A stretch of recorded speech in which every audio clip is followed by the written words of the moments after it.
أعوذ بالله من الشيطان الرجيم بسم الله الرحمن الرحيم رب اشرح لي صدري ويسر لي أمري واحلل عقدة من لساني يفقهوا قولي السلام علیکم ورحمۃ اللہ وبرکاتہ۔ آج ہم اپنا اس پیج کو کمپلیٹ کریں گے، سیکنڈ جز کا سیکنڈ پیج، اور ہم نے لاسٹ ٹائم ایک آیت پہ بات ختم کی تھی اور میں نے کہا تھا کہ یہاں پہ دوسری دفعہ ری انفورسمنٹ ہوئی ہے تحویل قبلہ کے جو حکم کی، اور آپ ہی اگلی ہی آیت میں تیسری بار پھر سے آ جائے گا فولی وجہ کا شطر المسجد الحرام۔ تو یہ جو فریز ہے نا فولی وجہ کا شطر المسجد الحرام، یہ ہے وہ مین حکم جو 3 دفعہ اللہ تعالیٰ نے بار بار 3 آیتوں میں ریپیٹ کیا ہے۔ اور ریپیٹیشن کا آپ کو پتہ ہے جیسے مطلب یہی ہوتا ہے کہ کوئی چیز ری انفورس کر دی جائے، ایک چیز کو اسٹیبلش کر دیے جائے کہ اب تمہارا قبلہ ڈفرینٹ یعنی کہ چینج ہو چکا ہے، اب المسجد الحرام جو ہے وہ تمہارا قبلہ ہے۔ فولی ہم نے بات کی تھی کہ حضور صلی اللہ علیہ وسلم کو حکم ہے کہ تم پھیر لو وجہ کا، یہ جو کا ہے نبی کریم صلی اللہ علیہ وسلم کی طرف ہے، وجہ کا اپنا چہرہ، شطر المسجد الحرام، مسجد الحرام کی جانب۔ تو یہاں پہ بھی یہ آیت جو شروع ہو رہی ہے وہ ویسے ہی ہو رہی ہے جیسے پچھلی آیت میں تھی، وَمِنْ حَيْثُ خَرَجْتَ، اور جہاں کہیں بھی تم نکلو، یعنی کہ کہیں پہ بھی تم سفر کا ارادہ کرو اور تم ایک جگہ سے اٹھ کے دوسری جگہ بھی جاتے ہو، وہاں پہ بھی تم نے یہی کرنا ہے کہ فَوَلِّ وَجْهَكَ شَطْرَ الْمَسْجِدِ الْحَرَامِ، تو تم اپنا چہرہ پھیر لو مسجد الحرام کی جانب۔ اور یہ والی جو دوسرا اس کے بعد جو پورشن آ رہا ہے، یہ بالکل ویسا ہی پورشن ہے جو ہم نے پہلے پیج پہ پڑھا تھا، وَحَيْثُ مَا كُنْتُمْ، وَحَيْثُ مَا كُنْتُمْ وہاں تھا وَمِنْ حَيْثُ خَرَجْتَ، تم جہاں کہیں بھی نکلو۔ اور یہاں اب تمام امت مسلمہ، تمام مومنوں سے یہ ذکر کیا جا رہا ہے، کنتم سے پتہ چلتا ہے کہ یہ سب لوگوں کو کہا جا رہا ہے، اور فولو سے بھی پتہ چل رہا ہے کہ یہ جمع کا یعنی کہ تم سب کو کہا جا رہا ہے کہ اور تم سب جہاں کہیں بھی ہو، وحیث ما کنتم، تم سب جہاں کہیں بھی ہو، فولو تم سب پھیر لو وجوہکم، اب دیکھیں وجہ کا نہیں ہے، وجوہ وجہ کی جمع ہے وجوہ، اور کم جو ہے وہ تم سب، تو تم سب اپنے چہرے پھیر لو شطرہ، اور یہاں پہ آپ یاد ہوگا کہ پچھلے پیج پہ یہاں پہ ایک سٹاپنگ سائن تھا اور یہاں پہ ہم رک رہے تھے۔ یہاں پہ اس آیت میں ہم کوشش کریں گے کہ یہاں پہ مت رکیں، اور ساتھ ہی اس کو جوڑ کے آگے یہاں حجتن جہاں تک لکھا ہے وہاں تک ہم اس کو ساتھ ملا کے پڑھیں۔ کیونکہ اس میں ریزن بتائی جا رہی ہے کہ کیوں تمہیں ایسا کرنا چاہیے۔ وَحَيْثُ مَا كُنْتُمْ، اور جہاں کہیں بھی تم سب ہو، تم سب پھیر لو اپنے چہرے اس کی جانب۔ شطرہ، ہم نے ہو کو بھی ڈسکس کیا تھا کہ ہو کی ضمیر جو ہے وہ مسجد الحرام کی طرف جا رہی ہے، کہ اس کی جانب اپنے چہرے کر لو، لِأَلَّا يَكُونَ لِلنَّاسِ عَلَيْكُمْ حُجَّةٌ۔ اس کا کیا مطلب ہے؟ لِأَلَّا يَكُونَ، اس میں اب 3 یہ لیٹرز ہیں یا 3 ورڈز مل کے یہ لِأَلَّا بنے ہیں۔ ایک لام زیر لی جس کے معنی ہوتے ہیں کے لیے، اور ان آپ کو نظر نہیں آ رہا ہے، نہ الف نظر آ رہا ہے نہ نون نظر آ رہا ہے۔ نون اس لیے نظر نہیں آ رہا کیونکہ وہ لام میں مرج ہو گیا، نون کے بعد نون ساکن کے بعد جب بھی لام آتا ہے تو وہ اس میں مرج ہو جاتا ہے، ادغام ہو جاتا ہے۔ تو ان کا مطلب ہوتا ہے کہ، اس لیے کہ، اور پھر اس کے بعد جو تیسرا ورڈ ہے وہ ہے لا یکونا، لا یکونا نہ ہو جائے للناسی لوگوں کے لیے، علیکم تم پر، حجتن کوئی بھی حجت۔ تن جو ہے وہ نکرہ ہے، اور جب بھی نکرہ کسی بھی اسم کے اوپر ہوتا ہے تو ہم ترجمے میں کہتے ہیں کوئی بھی، ایک، کوئی خاص نہیں ہوتا نا، نکرہ عموم کے لیے آتا ہے کہ کوئی بھی حجت باقی نہ رہے ان لوگوں کے لیے تم پر کوئی بھی حجت باقی نہ رہے۔ یہ ریزن ہے جہاں کہیں پہ تم جاؤ اور جہاں کہیں بھی تم ہو، تمہیں ہمیشہ تم نے اپنے مسجد الحرام کو ہی اپنا قبلہ رکھنا ہے، نماز کے لیے اس ڈائریکشن کی طرف منہ کرنا ہے۔ لِأَلَّا يَكُونَ لِلنَّاسِ عَلَيْكُمْ حُجَّةٌ، تاکہ لوگوں کو کوئی حجت ہی باقی نہ رہے۔ اس کا کیا مطلب ہے کہ لوگوں کے لیے تم پر کوئی حجت باقی نہ رہے؟ اس کا یہ مطلب ہے کہ جب وہ دیکھیں گے کہ تمام مسلمان ایک ہی رخ پہ ڈائریکشن پہ نماز پڑھ رہے ہیں تو ان کو کسی بھی قسم کی باتیں بنانے کا موقع نہیں ملے گا. تو وہ ہوتا ہے نا کہ کوئی نہ کوئی جو ہے کوئی نہ کوئی ریزن وہ تلاش کرتے ہیں کہ کس طرح سے وہ یہ دیکھیں کہ یہ کیسے لوگ ہیں. کبھی ایسا کرتے ہیں، کبھی ویسا کرتے ہیں، کبھی وہ اس طرف منہ کر کے ڈائریکشن کرتے ہیں، کبھی کہیں اور ڈائریکشن پہ رخ کر کے نماز پڑھتے ہیں. اگر یہ ہمارے یہاں قبلہ کنسسٹنٹ نہ ہو تو یہ باتیں بنا سکتے ہیں. لیکن اللہ تعالیٰ نے اس حجت کو بھی یا اس ایک جھگڑے کو بھی ختم کر دیا. اور یہ اسپیشل یہاں جو یہ والا پورشن ہے وَحَيْثُ مَا كُنْتُمْ فَوَلُّوا وُجُوهَكُمْ شَطْرَهُ، یہاں پہ ہم رکیں گے نہیں. وُجُوهَكُمْ شَطْرَهُ لِأَلَّا يَكُونَ لِلنَّاسِ عَلَيْكُمْ حُجَّةٌ. ٹھیک ہے، تو اس کو ابھی کہیں اور سے آپ بھی کر سکتے ہیں، یہاں پہ رک سکتے ہیں، لیکن پھر وجوہکم شطرہ لئلا یکون للناس، تاکہ یہ ریزن پتہ چل جائے کہ یہ پیچھے جو پورشن آ رہا ہے کہ وحیث ما کنتم، اور جہاں کہیں بھی تم ہو، اس کی ریزن یہ ہے کہ لوگوں کے لیے تم پر کوئی حجت نہ باقی رہے تم پر. تو یہ والی لائن ہے، یہ کنتم، فولو، وجوہکم، تو ان سب سے پتہ چل رہا ہے کہ یہ تمام امت مسلمہ کے لیے یہ حکم ہے. آگے اللہ تعالیٰ نے ایکسیپشن بھی بتا دی کہ لوگ تو پھر باتیں نہیں کریں گے، الا الذین ظلموا منہم، سوائے ان لوگوں کے ان میں سے جنہوں نے ظلم کیا. کچھ لوگ پھر بھی باتیں کریں گے، اور وہ کون ہوں گے؟ الذین ظلموا، وہ لوگ جنہوں نے ظلم کیا. تو جو لوگ حق کو چھپاتے ہیں یا حق نہیں کسی کا دیتے وہ ظالم ہوتے ہیں. تو جو لوگ ظلم کریں گے ان میں سے، منہم یعنی کس میں سے؟ لوگوں میں سے. تو الا الذین ظلموا منہم، سوائے ان لوگوں کے جنہوں نے ظلم کیا. اب تم نے کیا کرنا ہے؟ اب یہاں پہ اللہ تعالیٰ نے اگلی پورشن میں آپ دیکھیں گے 4 کمانڈز آ رہے ہیں، 4 یا 5، جن کو ہم باری باری دیکھیں گے. فلا تخشوہم، کمان میں کیوں کہہ رہی ہوں؟ ایک یہ تو ڈائریکٹ کمان ہے، وخشونی مجھ سے ہی ڈرو. لیکن لا تخشوہم، ان سے مت ڈرو، یہ بھی ایک کمانڈ ہے، لیکن اس کو کہا جاتا ہے نہیں، فعل نہیں ہے. جو کام نہ کرنے کو کہا جائے اس کو فعل نہیں کہا جاتا ہے. اور بالکل ویسے ہی ہوتا ہے جیسے فعل امر ہوتا ہے، لیکن اس میں شروع میں آپ کو علامت مضارع نظر آتا ہے. یہاں پہ علامت مضارع جو ہے وہ نہیں ہوتا فعل امر میں. فلا اس لیے مجھے تا نظر آ رہا ہے. فلا تخشوہم، تو تم سب مت ڈرو ان سے، ہم ان سے. خشی ہوتا ہے نا کسی سے ڈرنا، کسی کی ہیبت سے یا کسی کی عظمت سے ڈرنا خشیت کہلاتا ہے.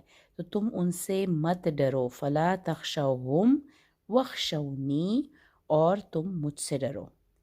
اور دوسری چیز جو ہے ولی اتم، یہ تم کیوں کرو؟ تاکہ میں، لی اتما، تاکہ، لی یہاں پہ تاکہ کے معنوں میں ہے، اتما میں ختم کر دوں، میں پورا کر دوں، نعمتی میں تمام کر دوں، نعمتی میری نعمت، علیکم تم پر، ولعلکم تہتدون، اور شاید کہ تم ہدایت پا جاؤ، تم ہدایت پا جاؤ، تہتدون تم سب ہدایت پا جاؤ.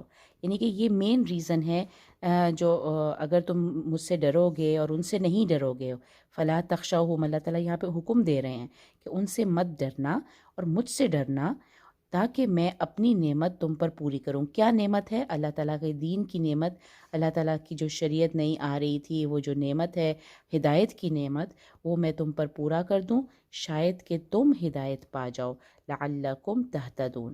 اب یہ وہ امپورٹنٹ آیت جس میں نبی کریم صلی اللہ علیہ وسلم کا ذکر ہے، اور یہ حضرت ابراہیم کے اس دعا کا جواب ہے جو آپ کو یاد ہوگا کہ ہم نے حضرت ابراہیم والے پورشن میں جب وہ اور حضرت اسماعیل خانہ کعبہ کے بنیادیں اونچی کر رہے تھے اور وہ دعائیں مانگ رہے تھے، اس وقت حضرت ابراہیم نے ایک دعا کی تھی کہ یا رب، ہم ان میں سے اپنی ذریت کے لیے دعا کی تھی، اپنی قوم کے لیے دعا کی تھی کہ انہی میں سے ایک رسول بھیج ان میں، تاکہ وہ تیری آیتیں انہیں پڑھ کر سنائے، ان کو کتاب اور حکمت کی تعلیم دے اور ان کا تزکیہ کرے. یہاں پہ اسی کا بالکل جواب ہے لیکن تھوڑی سی رد و بدل ترتیب میں ہوئی ہے. وہاں پہ یزکی ہم تھا جو کہ آخر میں آیا تھا اور یعلمہم الکتاب والحکمہ پہلے آیا تھا. یہاں پہ اللہ تعالیٰ چونکہ اب خود ڈائریکٹ کہہ رہے ہیں، تم کہہ کے بات کریں گے اللہ تعالیٰ، کما بالکل اسی طرح یا اسی وجہ سے، ارسلنا ہم نے رسالت بھیجی یا ہم نے بھیجا. پیغام بھیجنے کو کہتے ہیں نا، ارسال کرنا، کسی چیز کو بھیجنا. ہم نے بھیجا فیکم تم سب میں، رسولن ایک رسول، منکم تم ہی میں سے، تم میں بھیجا اور تم ہی میں سے بھیجا، دونوں میں فرق ہے. تو یہ دونوں ورڈز بہت یاد امپورٹنٹ ہے، ان دونوں کو نہیں بھولنا. فیکم تم میں، اور تم میں سے، من کا مطلب ہوتا ہے نا سے، من میں سے. تو ایک رسول بھیجا تم میں، تم ہی میں سے، جو کیا کرتا ہے، نمبر 1 یتلو علیکم آیاتنا، جو ہماری آیتیں، آیاتنا جو پڑھ کر سناتا ہے تمہیں ہماری آیتیں. نمبر 2 وہ کیا کرتا ہے، یزکیکم وہ تمہارا تزکیہ کرتا ہے، تمہیں پاک کرتا ہے، تمہیں پیوریفائی کرتا ہے. یزکیکم یعنی کہ اپنے طریقے بتاتا ہے زندگی گزارنے کے، اور تمہیں چیزیں کر کے دکھاتا ہے. یہ ہاتھ پکڑ کے تمہیں چلنا سکھا رہا ہے. تو یہ یزکیکم، یہ ایک بہت امپورٹنٹ ایک ورڈ ہے جس کو ہمیں مطلب سمجھنا چاہیے کہ نبی کریم صلی اللہ علیہ وسلم کی پوری زندگی، جس طرح سے کہا جاتا ہے نا کہ پورا کا پورا قرآن تھی، انہوں نے ایک ایک چیز صحابہ کو سکھا کے گئے، اور تو ان کا تزکیہ کر کے گئے کہ صرف علم حاصل کر لینا یا آیتیں پڑھ کے سنانا کافی نہیں تھا، ان کا تزکیہ کرنا بھی حضور صلی اللہ علیہ وسلم کے کاموں میں شامل تھا. وَيُعَلِّمُكُمُ الْكِتَابَ وَالْحِكْمَةَ، 2 چیزوں کا تمہیں تعلیم دیتا ہے، الکتاب کی بھی اور الحکمت کی بھی. کتاب یعنی کہ قرآن، اور الحکمت یعنی کہ اس کی جو انٹرپریٹیشن ہے، اس سب کی وہ تمہیں تعلیم دیتا ہے. وَيُعَلِّمُكُمُ الْكِتَابَ وَالْحِكْمَةَ، اور ایک اور چیز کی بھی وہ تعلیم دیتا ہے، وَيُعَلِّمُكُم مَّا لَمْ تَكُونُوا تَعْلَمُونَ، اور وہ تمہیں سب کو سکھاتا ہے، ما لم تکونو جو تم سب ہرگز نہیں، لم یہاں پہ نہیں جاننا ہوتا ہے، نہیں تھے تم، تعلمون جانتے، جو کہ تم ہرگز نہیں جانتے تھے، اس کی بھی تعلیم دیتا ہے. تو یہ حضور صلی اللہ علیہ وسلم کے 4 کام یہاں پہ ڈسکس کر لیے گئے، اور یہ آپ نوٹ کریں گے کہ ورڈنگ سے کہ یہ حضرت ابراہیم کے دعا کی عین جواب ہے. کہ حضرت ابراہیم نے کتنے برسوں پہلے ایک دعا کی تھی اپنی امت کے لیے، اپنی قوم کے لیے، مسلمانوں کے لیے، مسلمز کے لیے، کہ ان میں ایک رسول تو بھیج، انہی میں سے ہو جو انہیں تیری آیتیں پڑھ کے سنائے، ان کو کتاب اور حکمت کی تعلیم دے اور ان کا تزکیہ کرے. تو اللہ تعالیٰ نے یہاں پہ تھوڑی سی جو ترتیب چینج کی ہے، یزکیکم کو پہلے لے کے آئے ہیں، اس کا مطلب ہے کہ تزکیہ بہت ہی زیادہ امپورٹنٹ ہے. اگلی آیت دیکھیں جو کہ اس پورے ڈسکورس کی آخری آیت ہے، اور نیکسٹ آیت سے ایک نیا ڈسکورس سٹارٹ ہو جائے گا انشاءاللہ. تو وہ اس کی بھی آخری آیت بھی ایک کمانڈ پہ ہے، فَاذْكُرُونِی، کہ بس تمہیں چاہیے کہ تم ذکر کرو میرا، تم مجھے یاد رکھو، بس مجھے یاد رکھو. پھر میں کیا کروں گا، اذکرکم، میں یاد رکھوں گا تمہیں، میں تمہارا ذکر کروں گا. وَاشْکُرُوا لی، اور ایک اور کمانڈ ہے کہ میرا شکر بجا لاؤ. وَاشْکُرُوا، تم سب شکر کرو، لی میرے لیے، یعنی کہ میرا شکر بجا لاؤ. وَلَا تَکْفُرُونَ، اور ہرگز کفر نہ کرنا، اور تم ہرگز لا تکفرون، تم نہیں کفر کرنا. تو یہ 5 اس طرح کی یہ جو کمانڈز ہیں ہم نے ان 2 آیتوں میں دیکھ لی. فَلَا تَخْشَوْهُمْ وَاخْشَوْنِی، اس کے بعد اگلی آیت شروع ہو رہی ہے فَاذْکُرُونِی اذْکُرْکُم، یعنی کہ تم میرا ذکر کرنا، میں تمہارا ذکر کروں گا. اور وَاشْکُرُوا لی وَلَا تَکْفُرُونَ. تو یہ سارا ڈسکورس ہم جب آپ کو یاد ہوگا جب ہم نے پورے سورہ بقرہ کو پورشن میں ڈیوائڈ کیا تھا اور ہم نے کہا تھا کہ تیسری بڑی برانچ ہم ابھی تک پڑھ رہے تھے، جس میں ہم نے پہلے نیگیٹو ایگزامپلس پڑھی تھیں. آپ جب اللہ تعالیٰ کسی کی عبادت کرنے کا جب انسانوں کو حکم دیتے ہیں تو پھر اللہ تعالیٰ نے دو طرح کے ایگزامپلز ہمارے سامنے رکھ دی تھیں. ایک بنی اسرائیل کی ایگزامپل تھی جو ہم نے پورا بنی اسرائیل کا ذکر پڑھا، وہ ہمارے لیے نیگیٹو ایگزامپل کے طور پر اللہ نے ہمارے سامنے رکھا. اور پازیٹیو ایگزامپل میں ہم نے، آپ کو یاد ہوگا، ہم نے دو چیزوں کا ذکر کیا تھا. ایک حضرت ابراہیم کا ذکر کیا تھا اور پھر ہم نے تحویل قبلہ کی بات کی تھی. تو یہاں تک جو ہے آیت نمبر 152 تک وہ سارا سلسلہ ختم ہو جاتا ہے، جس میں پازیٹیو ایگزامپلس کی بات تھی. حضرت ابراہیم کا ذکر بھی ہم نے پڑھ لیا اور تحویل قبلہ کے میں، چونکہ یہ تحویل قبلہ سے یہ بتانا مقصود تھا کہ دیکھو جو اللہ حکم دیتا ہے وہی کرنا ہے، اور مسلمان وہی ہیں. اور امت محمدیہ یا اللہ کے جو صحیح جو کہتے ہیں کہ ہم نے سر تسلیم خم کر دیا اللہ کے سامنے اللہ کی عبادت کے لیے، تو وہی لوگ ہیں جو کہ اللہ کے ہر حکم کو بجا لاتے ہیں، جیسے کہ انہوں نے قبلے کی تحویل کو فوراً مان لیا تھا. اب اگلا آیت ہم پڑھ لیتے ہیں کیونکہ پیج ختم ہو رہا ہے، لیکن انشاءاللہ یہ اگلی جو بہت سارا پورشن ہے سورہ بقرہ کا، اس میں جو زندگی کی جو واک آف لائف ہے اس میں عبودیت کس طرح سے، اس میں عبودیت کا اظہار کن طریقوں سے ہوتا ہے، اس کے لیے اللہ تعالیٰ نے مختلف پوائنٹس بتائے ہیں. وہ انشاءاللہ نیکسٹ ٹائم آپ کو میں بتاؤں گی. ابھی ہے صبر کی بات. یا ایھا الذین آمنوا استعینوا بالصبر والصلاۃ، اے لوگوں جو ایمان لائے ہو مدد چاہو، مدد مانگو. استعینوا، تم سب مدد مانگو. چاہنا، سین تا کا جب بھی کسی بھی ورڈ میں آپ دیکھیں تو وہ چاہنے کے معنی ہوتے ہیں، اور اس کا روٹ ہے عین واو نون. عون کہتے ہیں مدد کو. تو مدد چاہو، تو تم سب مدد چاہو کس سے؟ بالصبر والصلاۃ. دو چیزوں سے مدد مانگنے کو اللہ تعالیٰ یہاں پہ حکم دے رہے ہیں. ایک ہے صبر اور ایک صلاح. صلاح پہلے نہیں ہے، سب سے پہلے ہے پیشنس، سب سے پہلے ہے صبر، اور دوسرے نمبر پہ ہے الصلاح. ان اللہ مع الصابرین، بے شک اللہ کن کے ساتھ ہے؟ الصابرین کے ساتھ ہے، صبر کرنے والوں کے ساتھ ہے.